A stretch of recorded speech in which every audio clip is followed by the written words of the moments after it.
Welcome into the Saints Insider post-game show. I'm Zach Ewing. It is Sunday, January the 4th. It is week 18, and another New Orleans Saints season is in the books. This one with a sad ending. Falcons 19, Saints 17. But also, I think, some significant hope for the future, even in a loss, but certainly looking back over the last month of the season. As you all know, the Saints had won 4 games in a row coming into this one. They lose this one 19-17, but really competed with a team that has a lot more talent than they do, if we're being honest, at least at most positions, certainly the offensive skill positions. You're comparing Bijan Robinson, Drake London, Kyle Pitts, Tyler Algier, Darnell Mooney to the Saints today, who were without so many injured players. They were trotting out Kevin Austin, Dante Pettis, Ronnie Bell. They did have Juwan Johnson, but Audric Estime, and Evan Hull at running back, like just no comparison at the skill position. And even on defense, the Falcons spent a lot of draft capital on defense. They had a pretty good defense this year. Saints really look good on defense. We'll talk about that and how they can build on that in this offseason. And then, of course, the quarterback, the great difference maker, Tyler Shough, 259 more yards, 2 more touchdowns, 1 rushing, 1 passing. He did have the just back-breaking, crippling interception in this one that was picked off by D. Alford in the red zone and returned for what ended up being the game-winning field goal for the Falcons. It put him up 19-10 with just about 2.5 minutes left. And Saints did get a touchdown, did not get the onside kick, and so they fall 19-17. And ultimately, this loss and the fact that there was the big interception, again, we'll talk about the offensive rookie of the year race. Ultimately, that may cost Shough in what I think is going to be a really close race. But Teteroa McMillan had the national TV performance. He had the big catch on 4th down yesterday. Even though the Panthers lost that game, it put him over 1,000 yards. He played the full season. Shough, very good, but only played half a season. I don't know. We'll see how voters decide that. But I see a lot of Saints fans and even some Saints media saying, "Oh, Tyler Shough, rookie of the year." I don't think it's quite that easy. And I think if you look at the odds, Teteroa McMillan is actually a pretty big favorite at this point to win that award. Doesn't mean that's how the voting will come down, but that's what the odds show. So I think we're having a different conversation if Shough does finish that drive with a touchdown instead of an interception. It may have been that close, but we'll continue to talk about that too. We will be joined shortly by Rod Walker and Jeff Duncan, Times-Picayune columnists, and then later live from Atlanta by our beat writers, Luke Johnson and Matthew Paris. Going to get to some of your comments here as we get going. Collins Bean still kept it close with nobody to work with. Impressive. Yeah, I agree. Again, Kevin Austin is not a number 1 wide receiver. We saw him drop a couple of balls that would have been first downs at various points in the game. Nothing against Kevin Austin. I mean, he played hard. He did what was asked of him. He's just not that guy. And then really nice catch, actually, by Ronnie Bell in the end zone for the touchdown late. But Shough just didn't have, even Juwan Johnson fumbles the ball early. Like, he just didn't get the help he needed. John McElroy says Shough showed why he should be the rookie MVP, and we have an improving defense. Definitely agree on the defense. I told you about the offensive rookie of the year. Just don't know. Don't know if that's going to happen.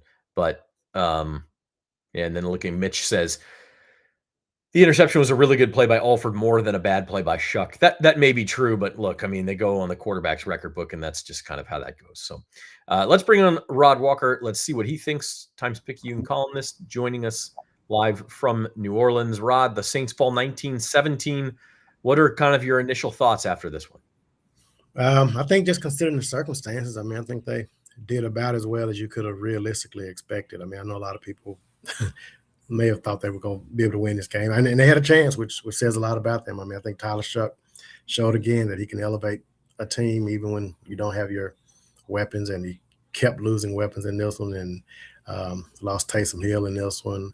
And then also lost a left tackle in Kevin Banks. So, I mean, there was a lot to overcome. If the Saints would have won this one, I wouldn't have been talking about Tyler Shough for offensive player. I'd be talking about him for MVP if he could have won a game like this one, man. I mean, they were really shorthanded. The defense did a really tremendous job of like giving the Saints a chance, holding Atlanta to 4 field goals and the 1 touchdown. Did that come right after the block? Yeah, it was a 5-yard drive. I mean, I say a 5-yard drive. There was a holding call, so it ended up being Yeah, a 15-yard touchdown, but it was on a really short field. yeah. The defense really gave them a chance to win, Nelson, and kudos to Chase, Carl Granderson, and Cam Jordan. I mean, they played really well today. No doubt about it. The one thing we have not mentioned yet is, of course, the Saints' loss gives the NFC South title to the Carolina Panthers in a 3-way tie. The Panthers, Bucks, and Falcons all finished 8-9. Saints were 2 games behind at 6-11. All of them were 3-3 in the division. So thing is wide open. And like, I think what you're kind of getting at there, Rod, is with Tyler Shough raising the level of this roster around him today to the point where, and of course, the defense is a big part of this too, but a lot of those defensive guys will be back next year. And so if you can compete with the Falcons on the road in this game and be on the brink of beating them, like the Saints roster next year has to be better than what it was today. It just has to be, just from a health standpoint. So the fact that Shough can elevate those guys, I think really gives you hope going forward. Yeah, I mean, I think the key this whole offseason is going to be getting some more weapons. And you got to fix his offensive line. I mean, they were really banged up the entire season. If Eric McCoy, if he comes back, I mean, that obviously makes things a whole lot better because we know how much better his offense is when he's out there. But yeah, I mean, I think when we talk about this draft, I think we're going to be really heavy on the talking really heavy about the offensive side of the ball. Yeah, I think so too. Even though Saints could probably use another edge rusher, but the emergence of Chase Young and Carl Granderson looking better with Young, I mean, maybe that's not as much of a need as a wide receiver or a running back. And Jeff will be on here in a minute, and I'm sure he'll throw Jeremiah Love's name out there for the 17th time before we even get to the end of the season. But yeah, like that's really the point of this one to me. And part of this is injuries. Chris Olave out with the blood clot. And Alvin Kamara missed the last 5 games of the year, six games of the year, and they traded Rashid Shaheed. You didn't have who you needed out there, and yet Shough still goes for 259 yards, touchdown, interception, had a rushing touchdown also. He just finds ways to make things happen. And you look back at that game and kind of like the interception was obviously the big play, but I think back to the late third quarter when it looked like Audric Estime had broken the plane of the goal line, first of all, and second and goal. That's one thing I don't understand is Kellen Moore's challenging 4-yard receptions in the first half, but he won't challenge Audric Estime possibly scoring a touchdown to give the Saints the lead in the third quarter. And then the Saints end up like Shough even made something happen on that 4th and goal play, scores the touchdown, and gets called back because of a penalty, and they end up settling for the field goal. But like that's the type of thing he has continually done on these big downs. Yeah, I mean, he's he makes plays, man. I mean, he's every week he just seems to amaze me. He had the 29-yard run late in this game, and when he made that play, I'm like, whoa, they actually might win this game. So yeah, he's been really impressive, man. I don't have there's not a whole lot of knocks you can put on him. I mean, I thought he did a lot of things well. I mean, he took some sacks today, but I mean, again, the offensive line was having his issues. So. Yeah. You got a live look at Jeff Duncan trying to set up there. I didn't realize he wasn't ready yet. So we'll see. We'll get on in a minute. But I agree with you. I mean, he kind of makes things happen, and it's exciting, I think, for Saints fans to think about what it could be when you do have a lot of these weapons back and you add some maybe through the draft or free agency. Speaking of the draft, Saints also with the loss, this is, I guess, the silver lining in the loss. They do lock in the number 8 pick in the draft, which is the highest they could have had coming in. They're 6-11. The Bengals also 6-11, and the Chiefs at 6-10. They're playing right now. If they lose, they'd be 6-11. But the way the draft works, the weakest strength of schedule gets the highest pick among the tied teams, and the Saints are guaranteed to have a weaker strength of schedule than either the Chiefs or the Bengals, and so they will get the number 8 pick. And that's the highest they've picked in 19 years. I want to say it was 2007. They took Cedric Ellis at number 7. So we're talking about adding as high of a pick as this team has had in a long time. And then the other part of them losing this game, they get the last place schedule next year. So you're getting Giants, Cardinals, and Raiders instead of potentially the Chiefs or the 49ers or the Commanders or Cowboys, whoever it was going to be. Yeah, if you're a Saints fan, I mean, I know you obviously wanted to beat the Falcons. Saints haven't been swept by them since 2016, but looking at the big picture and the schedule, and just because these teams are fourth place schedules don't mean they're going to be bad next year. But you really have to like your chances against teams like the Raiders, and you look where the Raiders are right now, and the Giants. So, I mean, I think it's and Shough had a good game for the most part. He had to pick late, but I mean, there were a lot of things to come out of this game happy about. When you look at the big picture, I mean, there really are some good things about it because of what we just talked about, the schedule and the draft pick, and outside of losing to your rival, I mean, I think you came out pretty good today. And that's assuming that Kevin Banks' injury isn't bad, and Kellen Moore said after the game he didn't think it was something that was going to be serious. Yeah, obviously no more season this year, but you want him back for minicamp and all those things at a full go. Welcoming on to the Saints Insider postgame show now, Jeff Duncan. He's all set up. He's ready. And Jeff, just your initial thoughts on this one as the Saints wrap up the season with a loss, but kind of a lot of promise to go with it. Yeah, look, I mean, there are no moral victories, right, in the NFL, but I think the Saints fans should definitely be encouraged with everything they saw down the stretch. What Rod was saying is right. I mean, there's a lot of things to feel good about. The record wasn't what they wanted, but the second half of the season, they go 5-3. And really behind Tyler Shough, you have something to hang your hat on. And the other thing that I keep being more and more impressed by every week is the defense. I mean, I think at this point you can say they got one of the best defenses in the NFL. I don't think it's fluky at all. I mean, they are shutting down everybody they play. The secondary is playing lights out, and all those guys are only going to get better. So I think with Brandon Staley coming back and another year in the scheme, most of the returning guys, you hang your hat on that defense and Tyler Shough, and you put some weapons around him. And this team should have every opportunity to make a run next year for the division title. I don't think there's any doubt about it. Yeah, it'll be interesting to see what they do. I want to get to a couple of your comments. John Carter says, thanks for the shows, and he and the missus count on them from DC, so thanks for joining us. John, Mike Hicks have our QB now build around him, and Mitch very happy that Tampa Bay is home for the playoffs, if nothing else. It's good to see Carolina. It's been 5 years since somebody besides Tampa Bay won the division, and that was the Saints for 4 years before that. It's been a long time for Carolina, so they will be in the playoffs. And as Aloha says, they say there are no moral victories, but today feels like a moral victory. So, hey, you're the fans. You get to feel however you want. So Saints finished this season 6-11. But as you said, Jeff, winning 5 of their last 8. What is priority number 1 in the offseason? Rod mentioned earlier it was getting more weapons for Tyler Shough. Do you agree with that? Do you think there's something else that tops the list? Yeah, look, if you watch that game today, the difference in those two teams in large part was the playmakers Atlanta has on offense. I mean, there were just enough big plays from Drake London, Kyle Pitts, and Bijan Robinson to kind of keep the Saints at bay, even though the Saints defense really was lights out. But I think it's clear that Tyler Shough is a dude. I mean, he played incredibly well today considering what he had around him. He was making some throws that you just don't see a lot of NFL quarterbacks make on the run, layering it in over zones, just big time plays.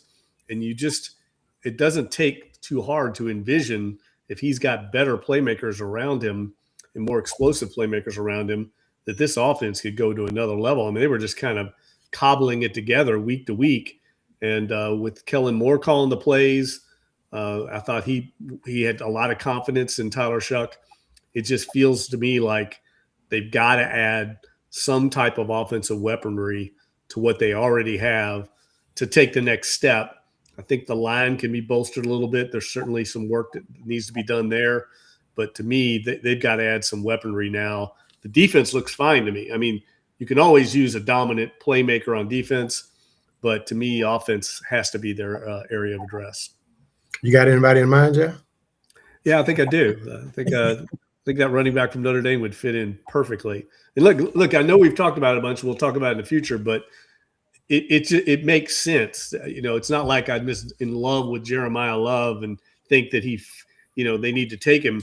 it fits this team at this time. There's been some times in the past where the Saints have had a draft pick that sticks out because of their need, and they've taken them. And I think in this case, it's the exact same way. Now, whether they can get him or not, I think once the draft process comes up and they start doing the evaluations, really drilling down deep on these prospects, I think he's going to shoot up really high. And I'll be surprised if he lasts all the way to number 8. We'll find out. Yeah, some of that depends on the needs of the teams, in front of you too. And the Raiders locked in the number 1 pick.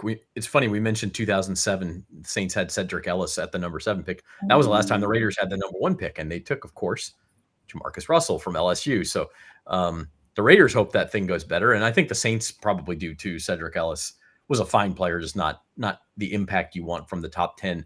The other teams picking ahead of the Saints will be the New York Giants, New York Jets, Tennessee Titans, Cleveland Browns, Washington Commanders, and Arizona Cardinals. So those teams, a lot of NFC teams in there, will pick ahead of the Saints. So it's interesting to see, you talk about Love specifically, or maybe the top wide receivers in the draft, what those teams do. And of course, there could be trades and things too. So we got several months to talk about that. Just kind of wrapping things up here on this game, Rod. I don't know. I mean, we saw the comment there that the difference were drops.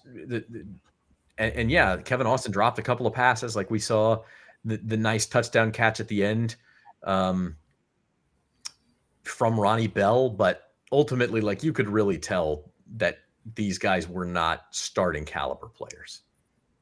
Yeah, it was not just the receivers. I mean, you had the on that, it was a punt return early in the game, and I don't know what was going on with Hines. Yeah, like Juwan had the fumble, Charlie Smith missed a field goal. A lot of little things that just didn't go right for this team. I mean, they had Charlie Smith makes that field goal. I mean, they got a chance to be going for the win like late in the game. So just a lot of little things that went wrong. But yeah, the receiving core for Tyler Shough to get 259 yards with the guys he was throwing to is pretty impressive. I wouldn't have thought he could have done that, coming into the game. I'll say this though, for every drop there were maybe 2 of the best catches of the whole year by Juwan Johnson and Toure. I mean, those were sensational catches. Yeah. So they kind of balance out a little bit. And your point of the missed field goals, I mean, let's face it, special teams killed them again. I mean, they get a blocked punt, and then they miss a field goal, and those things came back to haunt them. That's an area I think that they also have to bolster in the offseason. Yeah, I think Juwan had 2 good catches. He had the one-handed catch, and then he had another on the sideline. In the game, they were like really big time catches. And Carl Granderson down play where he kind of leaped up and tapped his toes in bounds. Yeah. I think that was actually. Yeah, they converted a bunch of 4th downs. I thought Kellen Moore had the right mindset. I mean, just let it all out. I mean, you have nothing to lose in this game. You had to go for it as many times as they get. They're just amazing. The thing that impresses me so much about their offense is their ability to extend drives. I think Matt Parris had that stat recently where they led the entire league in 10-plus play drives. They had another monster drive again today. That's not easy to do. To continue to put together those drives, as you watch it with the core that they have, and then you start to envision, man, if they just can plug in some better playmakers here, this offense could really go to another level. Just that efficiency between Moore and Shough to continue to convert 3rd and 4th downs, that's not hard. That's not easy to do. And I think it's a really encouraging sign for the future. And I thought Estime ran the ball hard late in the game. I mean, early in the game, he was kind of struggling. I think he only averaged 3 yards a carry when all was said and done, but he did have some good hard runs on that drive there in the 4th quarter. Yeah, I mean, I thought at times they were running the ball more effectively than Atlanta. I mean, the Saints continue to shut down Bijan Robinson. They do as good a job on him as anybody in the entire league. So I just think there's just so many things to be encouraged about. The way Chase Young finished the season, that's a guy you can hang your hat on for next year. He's still young, 26 years old. If he played the full season, Rod, he might have got 15 and a half sacks, So I just feel like, even though I know it was a loss, the way they played, I'm not a big, moral victory, cheerleader kind of guy, but I mean, come on, man. I mean, this team could have easily rolled over, and they didn't do it at all at the end of the season. And it's a credit to the team leaders and to Kellen Moore and the staff that this culture has been established to where this team still fights no matter who they have out there. And they're just outmanned right now, but they're not being outfought or out hustled. What is y'all's take on the Falcons? Because they have now finished the season with a 4-game winning streak. They technically tied for first place. Maybe they should raise a banner there in Mercedes-Benz Stadium. They were co-NFC South champions for 2025. I guess that means you keep Raheem Morris, even though overall this season was disappointing. They continue to kind of be less than the sum of their parts. What is your take on Atlanta and where they go? Yeah, I mean, for me, I still think on paper they're the most talented team in the division. With just, right. I mean, you got Bijan Robinson, that automatically kind of vaults you to the top, it seems like. But they just kind of underachieve, and I don't really get it. I mean, we've been saying this I think I picked them to win the division probably the past 3 years. I just thought they were the better team, but they just can't get it together. But I think they may keep them one more year and just try it again. But I mean, I don't know if you fire a coach after finishing the season as strongly as they did, especially with the win over the Rams. But it'll be interesting to see what they decide to do, what direction they go in. I think it's going to be up to Matt Ryan. I think he's going to come in and take over that football operation, and it'll be his decision. But if you ask me, I mean, I would make a change. I feel like they're way too talented.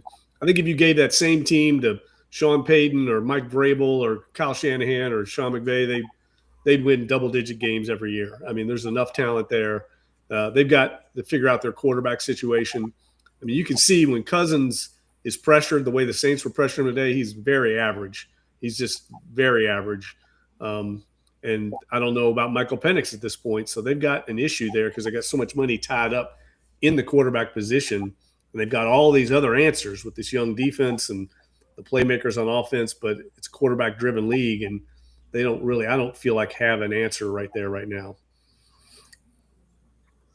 All right, going in a totally different direction. Tyler Shough, 259 yards, 1 passing touchdown, 1 rushing touchdown, but also the big interception today. What did he do for his Rookie of the Year case, Jeff? I asked Rod this earlier. And Rod, you can chime in again if you want. Do you think he won it today? Do you think Tet McMillan won it with his 85 yards last night, going over 1,000 for the season? Panthers make the playoffs. Did Jackson Dart do enough to get back in the conversation? Where are you at on the Rookie of the Year race? Well, if I had a vote, I would definitely vote for Shough. I don't think there's any doubt that he's the best rookie in the league right now on offense. Now, whether the rest of the nation believes that, if they've seen enough Saints games, the Saints aren't being played. They're not playing in prime time. No one's getting to see this. They're seeing a few highlights, and they're just not a very relevant team nationally. And I think that's the biggest challenge he's got, other than also playing half the season. But if you watch the games, there's no question he should win the award. I mean, he's carrying a team in every one of these games that has no reason to be in the game. And it's mainly because of him. And you can tell the entire offense believes in him. Kellen Moore believes in him. Just look at how this team has changed since he took over. To me, there's no one else has had that kind of impact on their team. Now, whether that's enough to win it or not, I don't know. But if I had a vote, I wouldn't even have to think about it twice. Yeah, for me, I mean, I agree. I think he should win. I just don't know if enough people saw him. And that's kind of what I was mentioning on the podcast the other day. I just think if you look at it from the outside, I don't know if people are like watching Tyler Shough games that are voting, but maybe they are. But if you're just looking at the stats, I mean, you may say, "Oh, he's doing this and doing that." But I think you have to watch him to really appreciate him, because I think he's really good. I just think if you watch him, just how he does everything, I mean, I think you probably vote for him and say, "Yeah, this is the guy." But if you haven't watched him and you're just looking at a box score at the end of the game, you don't have enough information to know how good he really is. Yeah, I agree with that, and that may be an issue for Shough. The box scores tell us this story. Tyler Shough finished the year with 2,384 yards passing. He had 10 touchdowns, 6 interceptions, plus 3 rushing touchdowns, and went 5-4 as a starter. The other quarterback in the conversation would be Jackson Dart. I only have his numbers before today. I did not. He actually had a pretty good day. The Giants beat Dallas today. So he probably finished around – he had 2,042 yards Gonna guess he also finishes around 2,300 yards. He had more touchdowns, finished with 15 touchdowns, only 5 interceptions, so those numbers are better. He was 4-8 as a starter. And then Tet McMillan, 70 catches, 1,014 yards, and 7 touchdowns. So I don't know. You look at McMillan, it's not like those numbers blow you away. It's nice to get to the nice round 1,000 yards, but 7 touchdowns, 70 catches. I mean, it was a solid season, but it feels there for the taking. Yeah, and it's going to come down to what Rod said, I think, is how many people nationally got to see Shough enough.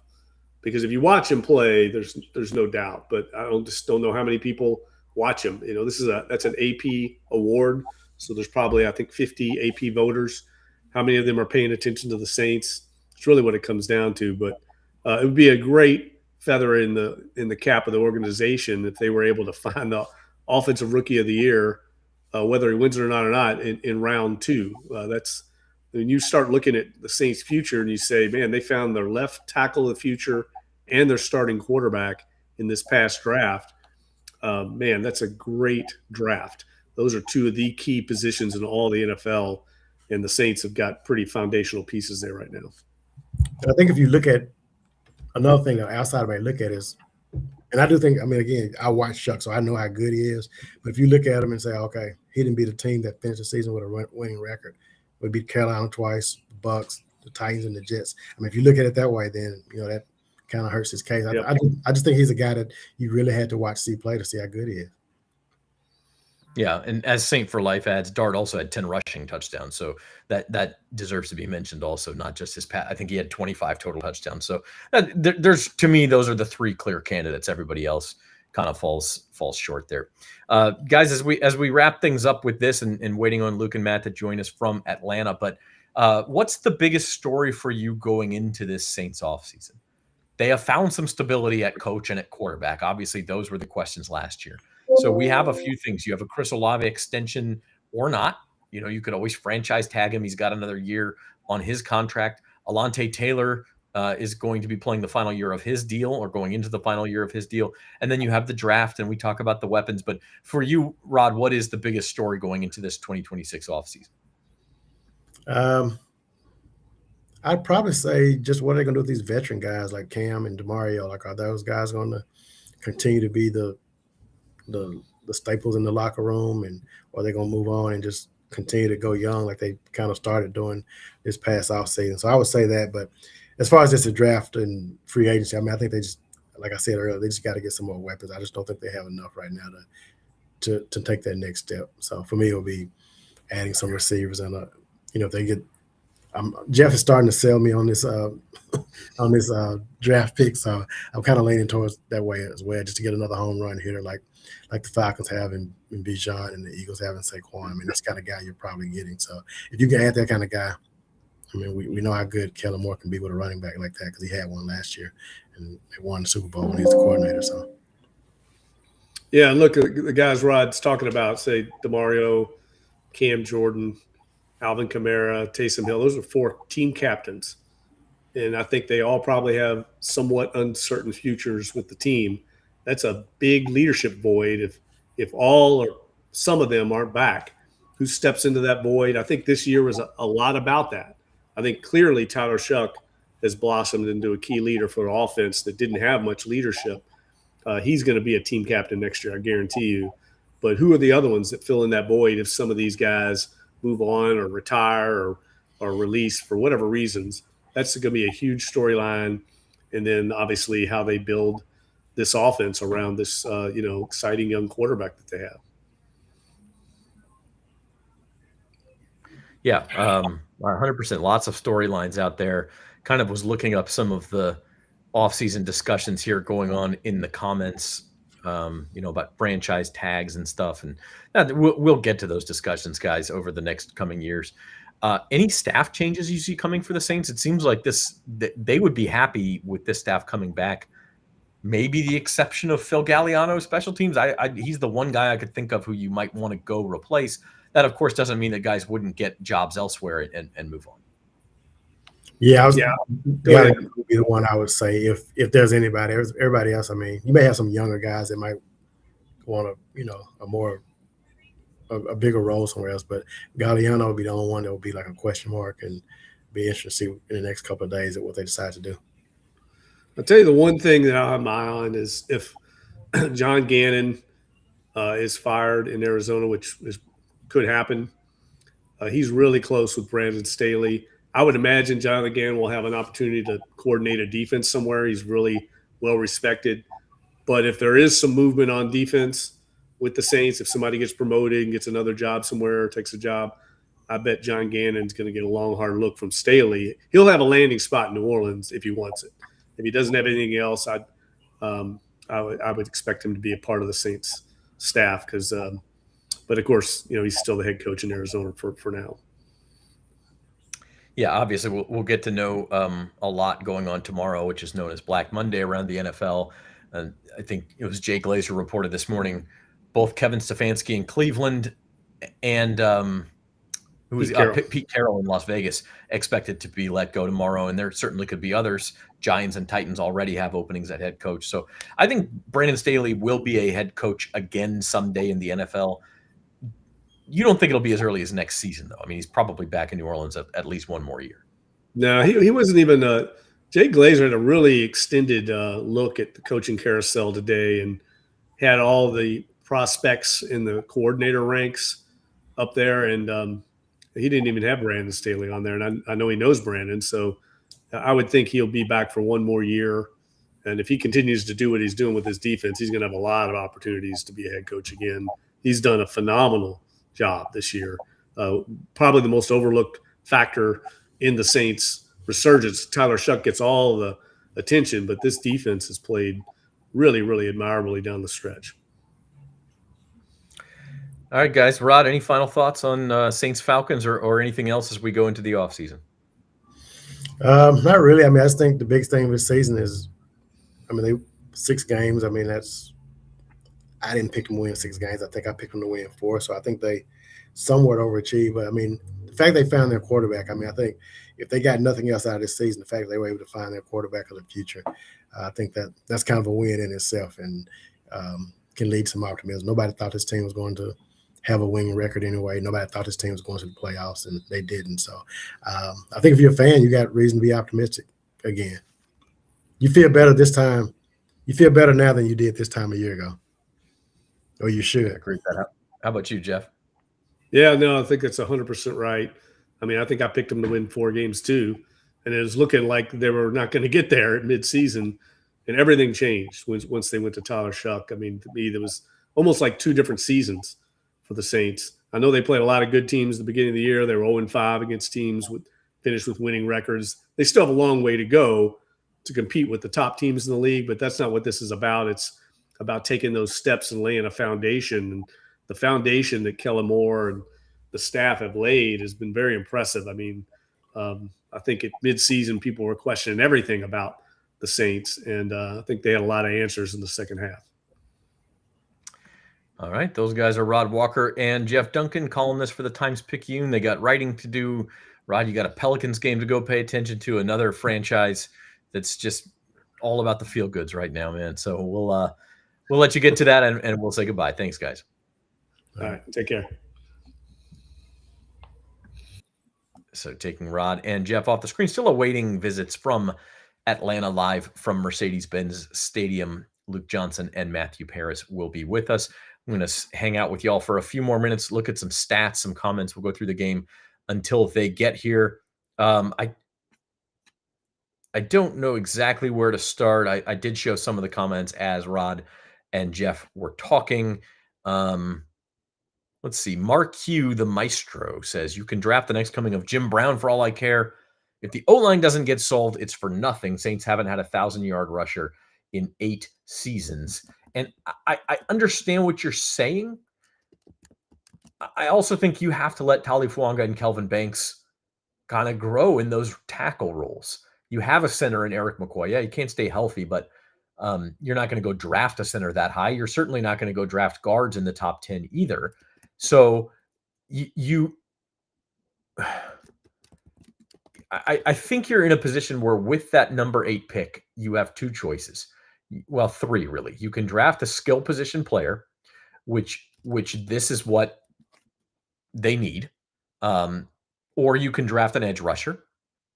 Again, Chase Young kind of been a revelation this year. You could just be fine maybe looking for that later on in the draft, but you could do that. Or the third option, which the Saints have really never done in the Mickey Loomis era, would be to trade down and try to get multiple picks. And then maybe you would be in the range. Let's say you trade with a team that is picking around number 20. That would be a range where maybe you would take a first round guard. That's where the Seahawks took Gray Zabel this year. That worked out well. But, unless there's just a franchise altering talent at guard, which is almost an oxymoron. I mean, there's really no such thing. I don't think you use a top 10 pick on an interior lineman. So I understand what you're saying. Yes, they need to fix the offensive line. That's more of a free agency thing or a second round thing, or trade down and do late later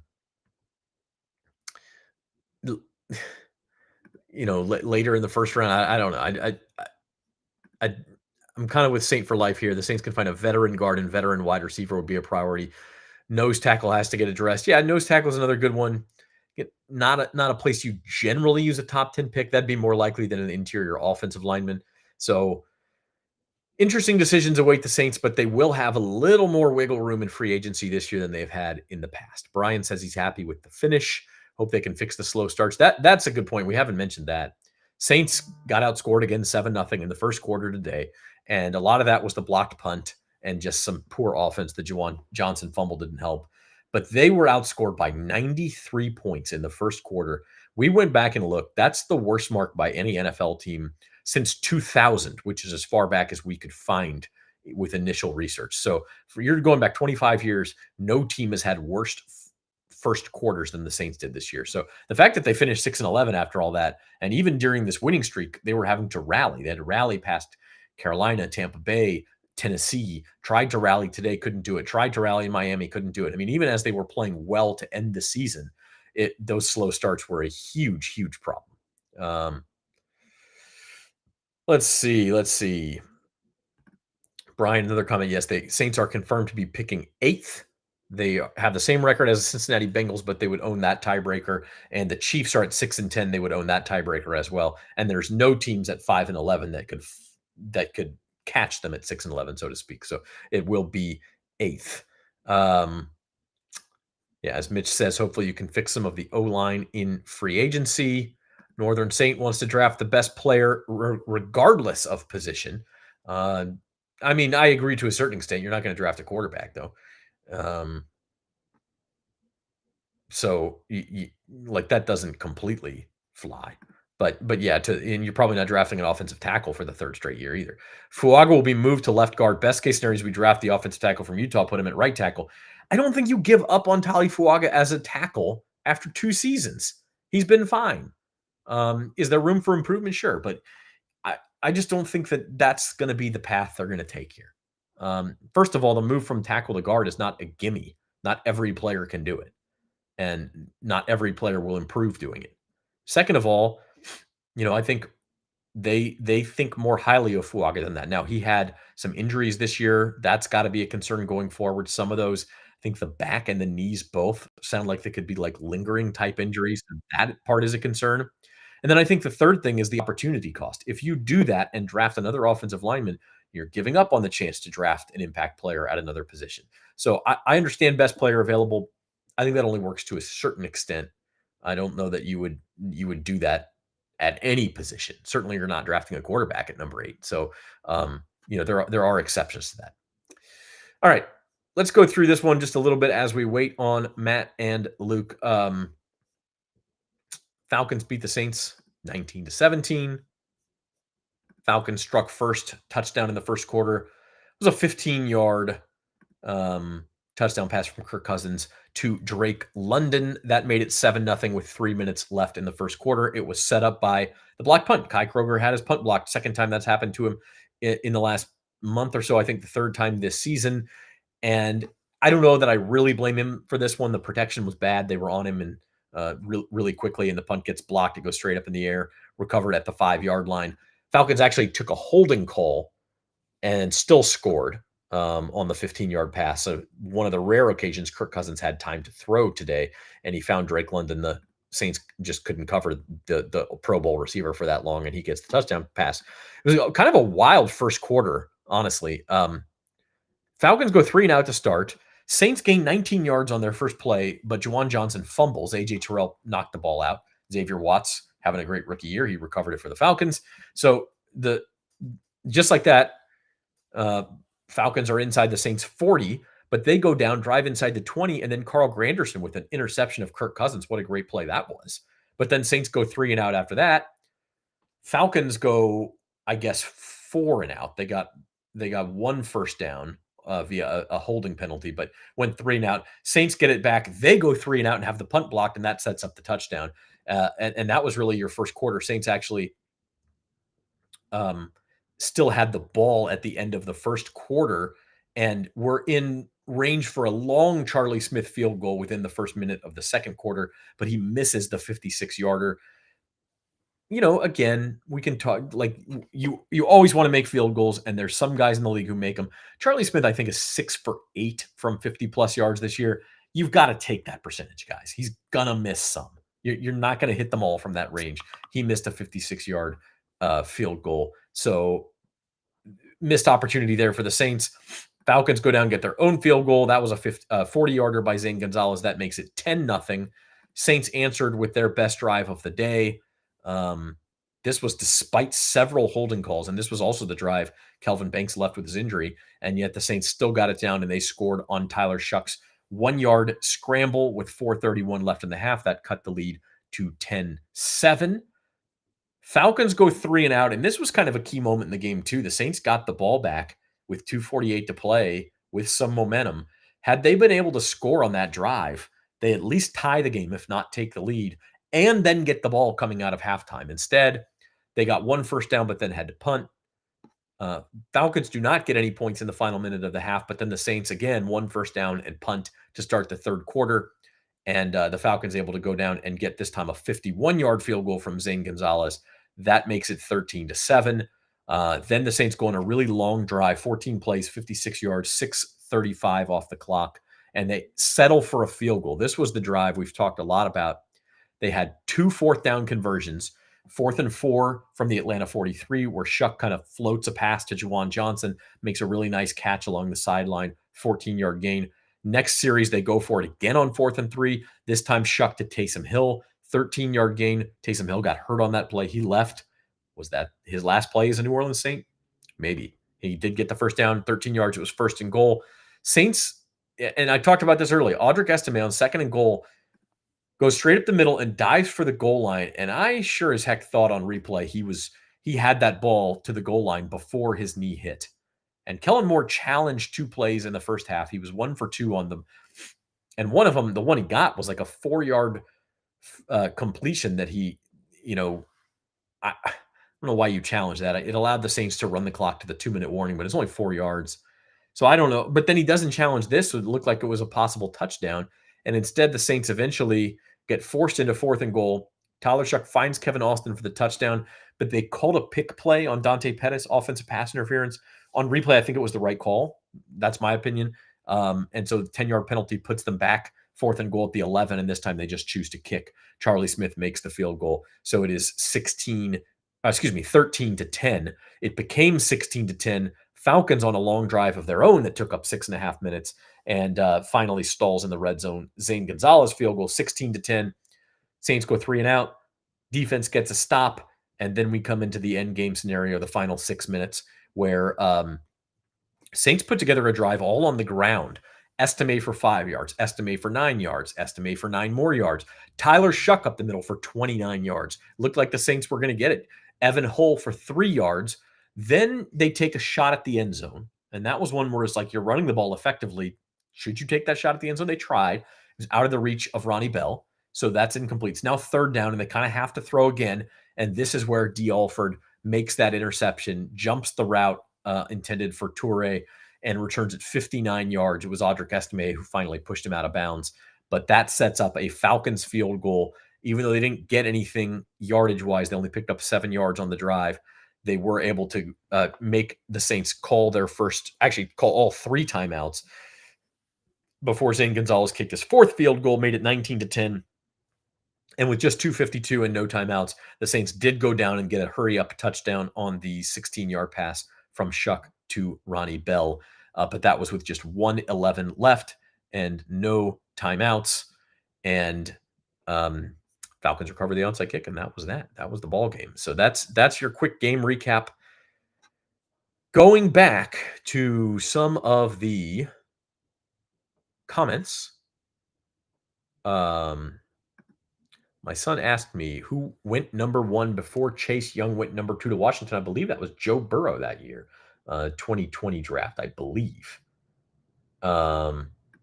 He bet me a community coffee. I don't know. That's my guess. I didn't look anything up. Maybe I'm wrong. Maybe I'm a year off there. Let's see. Yeah, Brian says a sad Taysom leaves with an injury in what likely was his last game with the Saints. I would be surprised if he is back. We'll see what they do contract-wise there. One draft prior, Houston had 2 number 1 picks and drafted 2 QBs and traded one for a king's ransom. You don't have that actually exactly right. They took C.J. Stroud at number 2 and then traded up for the number 3 pick and took Will Anderson, the defensive edge rusher. Unless you're talking about something else, Northern State, I don't remember Houston drafting 2 QBs. They did a couple years ago have both the number 2 and number 3 picks after trades, but they only chose a quarterback with 1, C.J. Stroud at number 2, Will Anderson at number 3. Saint for Life says he likes the direction the team is headed. They need younger players, walk away from veterans. That's reality. Saints should consider bringing back Estime. He runs hard.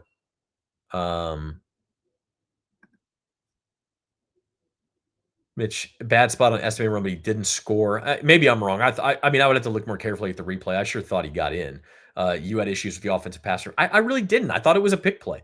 At first, it looked like Pettis is running the route, but then he kind of puts his arms out and makes it really difficult for the defender to get over to Kevin Austin. I mean, to me, that's the definition of offensive pass interference. You can't do that.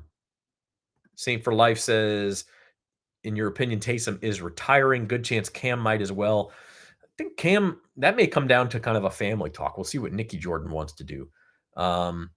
DeMario would probably still like to play. I bring DeMario back if he's willing to come back. Guy's still a productive player. And it looks like I got it right. Northern saying, come on, I do this for a living, man. I'm not gonna be wrong that many times.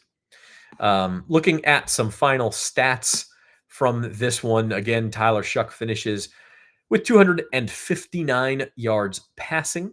He was 23 of 35. He had a touchdown. He had the big interception. He took 4 sacks.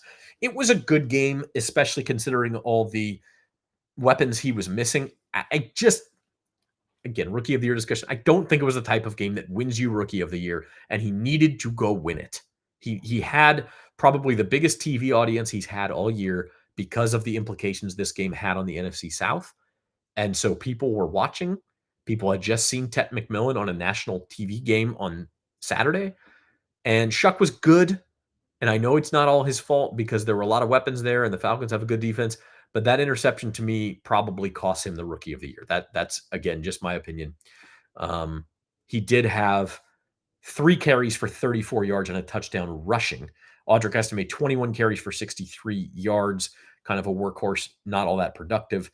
Evan Hull, 2 carries, 11 yards. Receiving end of things, Juwan Johnson, 3 catches for 61 yards.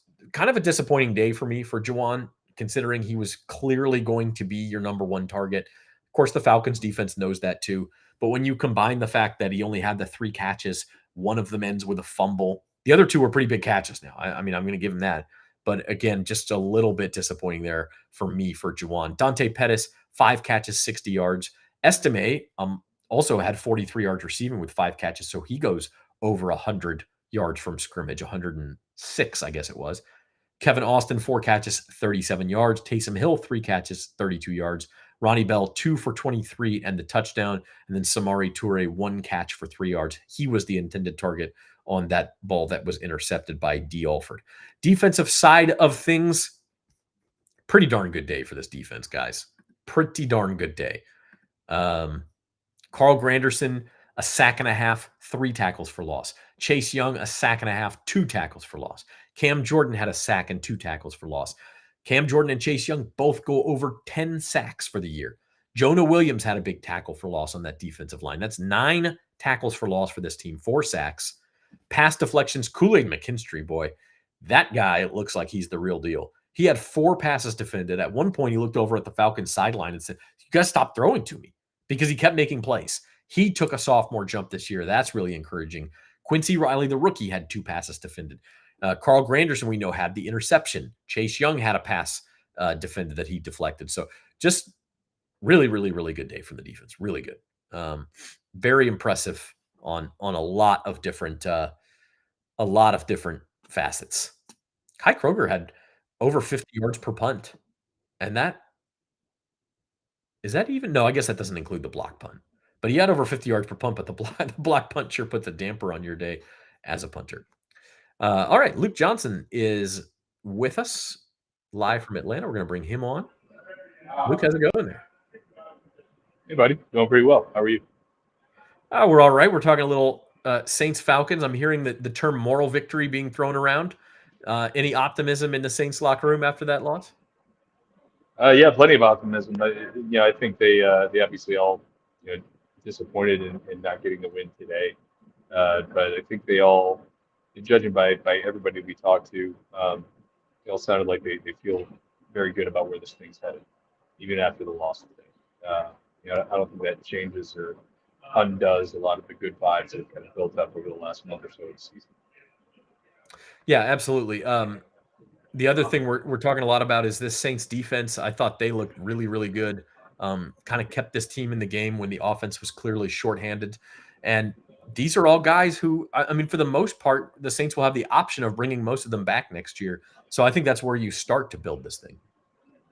Yeah, totally agree. That unit has really been the strength of this team over the course of the season, which is just, it's funny even saying that considering how awful they were a year ago.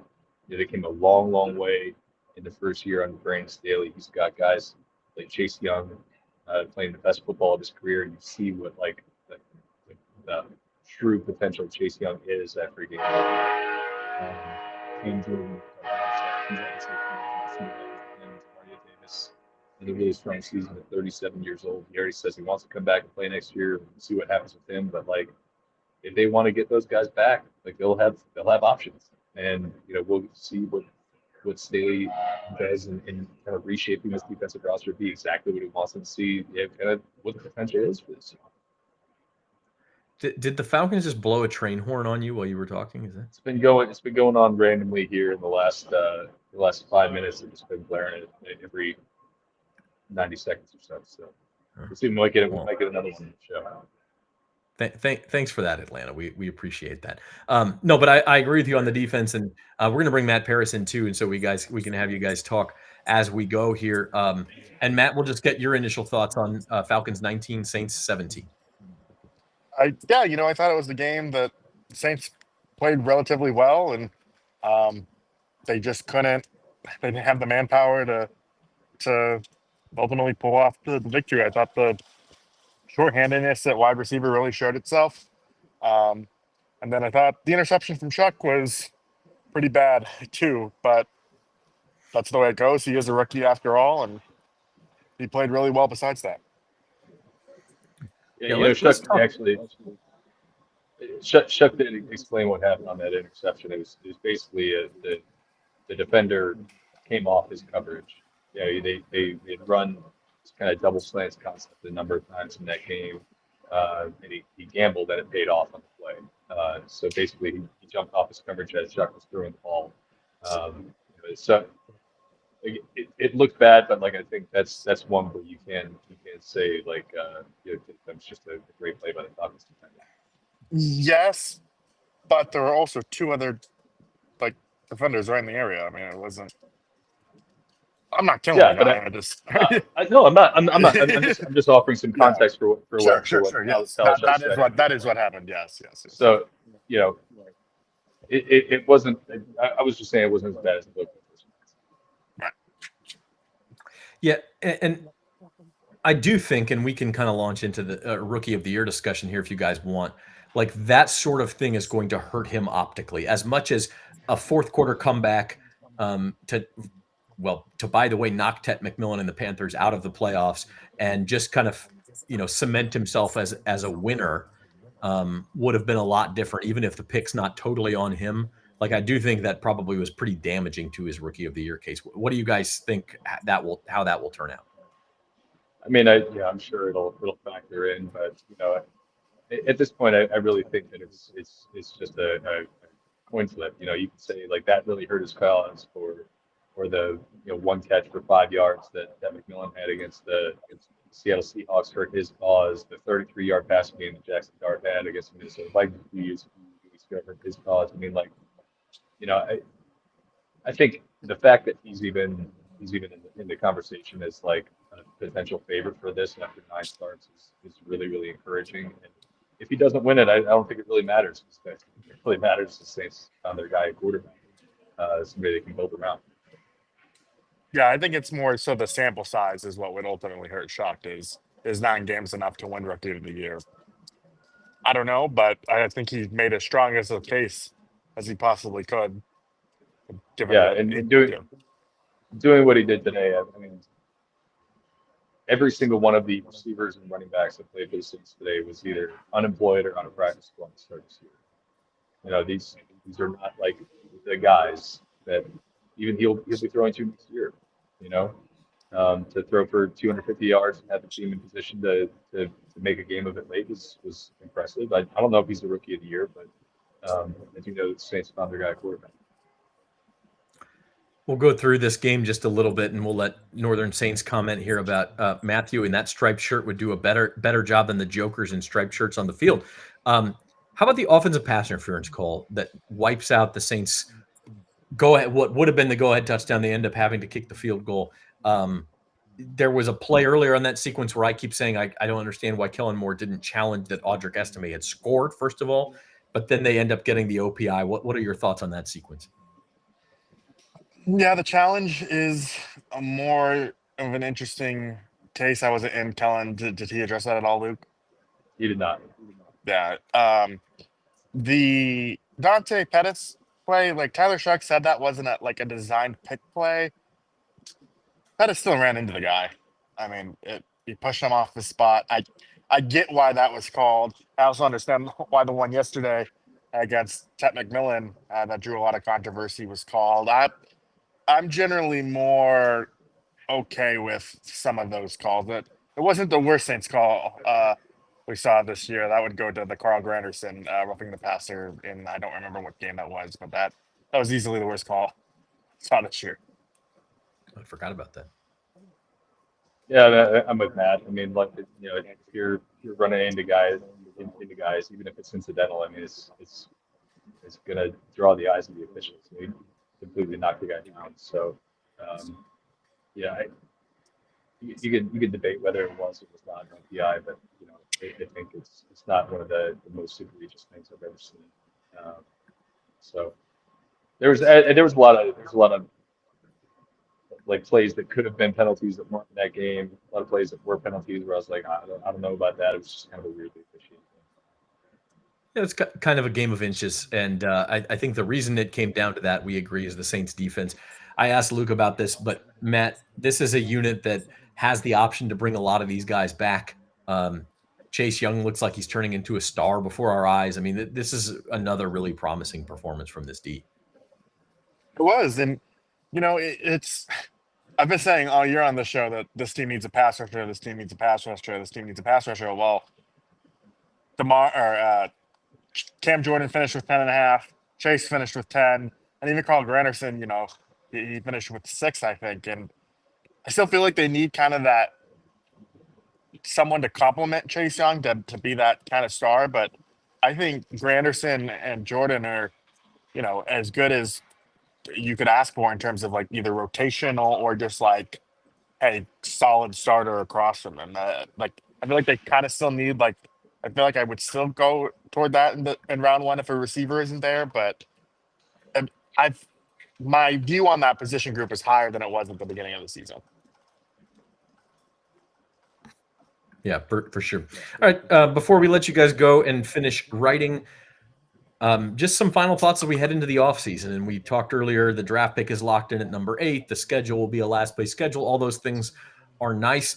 Ultimately, what do you think the biggest storyline is for this team heading into the offseason? There's a lot of contract things between the veterans and what you do with Chris Olave, Alante Taylor. And there's also the idea of trying to build around Tyler Shough and Kellen Moore. So what are you guys most focused on as we head into the 26 offseason?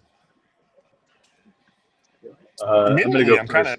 I'm I'm going to go first so I can steal it from Matt in case he's going this way. They got to build this thing around Tyler Shough. And they got to give him as much stuff as they can to be successful, because I think he's shown that he can give them high-level quarterback play as a rookie. And he's done that really with a patchwork unit.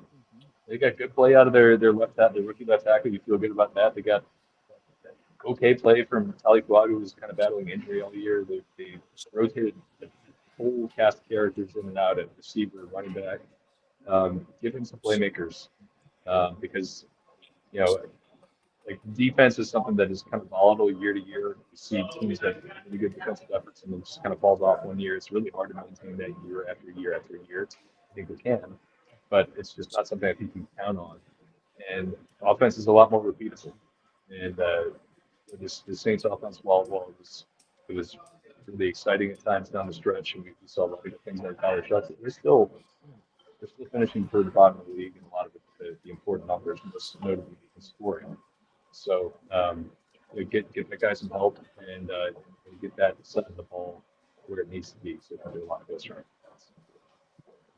To build off that, I'm curious to see how nuts the Saints get in free agency. Do they feel like with the division in reach again, do they make a play for it? And it's not as simple as Derek Carr's retirement saved them $30 million or cleared $30 million in cap space. Like, it's a little bit more complicated than that, but they should have money for the first time in a while, or at least we've seen, the way Kai Harley gets really creative with these contracts. I feel like there's some wiggle room. I need to look into it more, but I'm just interested to see if part of that strategy of surrounding Tyler Shough with weapons includes free agency rather than just the draft. Yeah, it'll be fascinating, and it starts tomorrow. We'll have, locker room discussions with the players who are, packing up for the season, and then Mickey Loomis and Kellen Moore speak on Wednesday, and so we will be there every step of the way. The Saints Insider will be there every step of the way, as will Luke and Matt. So we'll let them go right. You can read their stuff at NOLA.com. Thanks, guys. Cheers. Thanks to Luke and Matt for joining us live from Atlanta. Thanks to Rod and Jeff for stopping by earlier. And I'm going to sign off here for our last post-game show of the 2025 season, which of course comes in 2026. So the Saints fall 19-17 to the Atlanta Falcons to end the year. First time the Falcons swept the Saints since 2016. So a 6-11 season for the Saints.